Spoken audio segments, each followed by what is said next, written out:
네, 오늘 FOMC에서 진짜 예상 밖의 결과가 나왔어요. 이거는 진짜 말도 안 된다 싶은데 그 일이 일어났습니다.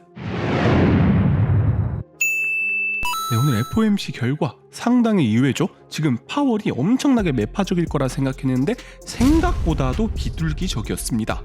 게다가 장후 발표된 메타의 실적까지 지금 일단은 애프터장에서 거의 18% 상승 중이고요. 나스닥 선물은 지금 3% 이상 상승 중이에요. 거의 미쳤다라고 할 수 있습니다. 게다가 오늘 반도체 지수 보셨나요? 거의 5%가 넘는 상승을 했어요. 도대체 왜 이런 일이 벌어진 것인지 오늘 FOMC 결과를 정밀 분석함과 동시에 앞으로의 전망을 한번 예측해 보도록 하겠습니다. 먼저 파월의 한 말 중에 가장 인상 깊었던 점은 우리는 시장을 막지 않는다예요. 야, 시장은 누구보다 빠르게 물가 하락을 기대하고 있었어요. 그런데 파월 같은 경우는 물가 하락을 좀 느리게 일어날 것이다 이런 식으로 기대를 했어요. 누가 맞는지는 모른다, 데이터를 보고 판단할 것이다. 일단 여기서부터 스탠스가 확실히 바뀌었어요. 예전 같았으면 야 우리가 맞다 라고 말을 할 텐데 야 너희가 맞을 수도 있겠는걸? 로 완전히 바뀐 거죠. 기존에 패드랑 싸우지 말라라는 격언 중에 격언이 있는데 이러면은 패드가 링에서 나간 셈이에요. 그러니까 시장에 맞을 수도 있다는 겁니다. 이게 드러나는 게 올라가는 기준금리와 그와 반대되는 채권금리 곡선이죠. 연준은 기준금리를 더 올릴 거라고 일단 말은 해놨고 근데 장단기채는 모두 다 꺾여서 내려가고 있습니다. 국채금리 곡선 같은 경우 23년 하반기부터는 이미 꺾여서 하락세를 타고 있어요. 그러니까 기존의 연준은 요 곡선을 주장했는데 스마트머니는 이미 피보팅을 예상하고 있다는 말이죠. 제가 저번에 말씀드린 듯이 연준보다는 채권 시장이 조금 더 정확할 수가 있다. 왜? 가장 규모가 큰 시장이고 결국에는 가장 똑똑한 시장 원리가 작동되기 때문에 피보팅이 연준보다는 생각보다 더 빠를 수도 있겠다라는 의견을 드린 적이 있었습니다. 물론 연준의 오피셜 입장은 우리의 예상대로라면 이번에 안에 금리 인하는 없다예요. 다만 시장이 맞으면 빠르게 인하할 수도 있다라는 여지를 남겨두었습니다. 두 번째로는 집 가격은 하락 예정이고 상품 가격은 이미 많이 떨어졌다. 하지만 아직 노동은 디플레 사인을 보지 못하고 있다. 그러나 임금 물가 상승의 나선이 보이지 않는다. 확실히 그래프 보시면 CPI는 떨어지고 있고 상품도 많이 떨어졌지만 아직까지 서비스가 떨어지지 않고 있어요. 그리고 진로 임대료 지수 상승률 추이도 전년 대비 거의 15%까지 올랐던 게 지금 거의 6%, 7%대로 내려오고 있거든요. 또 오늘 이걸 인정했어요. 엄청나게 임대료가 하락 중이다. 곧 CPI에 반영될 거다. 그리고 임금 같은 경우는 제가 할 말이 진짜 많은데 요새 ECI가 떠오르고 있잖아요. ECI라고 하면 이제 고용비용 지수인데 언젠가 인플레이션보다 실업률과 임금 상승에 주목을 하고 있는 시장에서는 가장 중요한 지표라고 할 수가 있어요. 이 ECI 지수 보시면은 거의 전분기 대비 1% 상승했어요. 이게 예상치 1.1%보다 낮았는데도 아직은 약간 높은 수준인 건 맞아요. 근데 확실히 예전보다는 나아지고 있죠. NFIB 소기업 낙관 지수 얼마나 구인이 어려운지를 표시하는 지수인데 보시면은 꺾여서 내려오고 있습니다. 다가 파월이 말한 임금 물가 나선, 임금과 물가가 서로 올려주는 그런 나선 형태의 악순환도 일어나지 않고 있고요. 오늘 발표된 ADP 비농업 부분 고용 변화 역시 예상치인 17만 9천 건보다 훨씬 적은 10만 6천 건으로 집계가 되었습니다. 엄청나게 실업률이 올라가고 노동시장이 파괴되는 것이 아닌 딱 경기를 약간시킬 정도로만 둔화되고 있죠. 그리고 그 다음에 나온 파월의 발언이 훨씬 더 임팩트가 있었어요. 자, 인플레는 이번에 안에 1% 혹은 그 아래로 떨어질 것 같다. 야, 게다가 이런 말을 덧붙입니다. 연착륙도 가능해 보인다.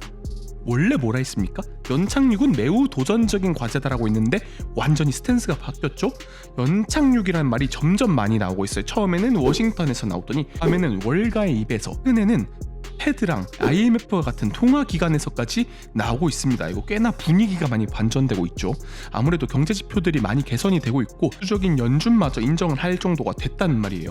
올해 주식시장 이러다가 다시 폭등이 일어날지도 모르겠다라는 생각이 듭니다. 오늘 FOMC를 간단하게 요약하자면 첫 번째로 0.25% 기준금리를 인상했다는 것과 두 번째 매에서 비둘기로 미묘한 스탠스 변화가 있었는데 이게 시장 입장에서는 상당히 크게 받아들였다는 것, 세 번째로 디스인플레이션이 드디어 언급되기 시작했다는 것. 근데 네 번째가 중요해요. 그러나 파월은 그 여지를 남겨줘요. 원론적인 말일 수도 있는데 지금은 디플레 초기 단계이다. 아직 상황을 좀 더 봐야 되고 승리를 선언하기는 어렵다. 까지는 금리를 더 올리고 더 유지해야 된다는 것에 동의한다. 저도 신중론자 입장에서 상당히 불안한 요소들이 많이 나오고 있더라고요.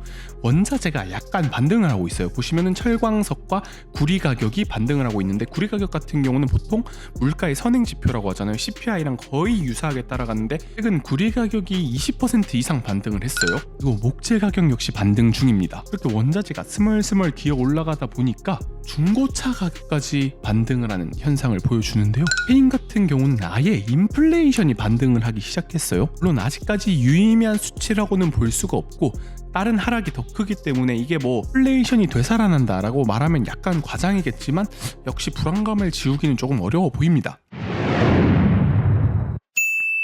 어제 실적을 발표한 AMD 같은 경우는 하루 만에 12.6%가 올랐습니다. 보시면은 실적치, 매출, EPS 모두 예상치를 상회했습니다. 물론 다음 분기 가이던스는 10% 정도 둔화할 수 있다고 밝혔지만 시장이 중요하게 생각하는 이 데이터 센터가 너무나도 좋게 나와주면서 월가의 기대감을 만족시킨 것 같습니다. 사실 엔비디아도 그렇고 AMD도 그렇고 내 먹거리는 데이터 센터입니다. 데이터 센터가 있어야 클라우드가 작동을 하고, 이 클라우드가 돼야 모든 AI 기반의 시스템들이 작동을 할 수가 있거든요. 그리고 오늘 빅테크 중 하나인 메타의 실적 발표가 있었죠. 애프터장에서 무려 18%나 상승하고 있습니다.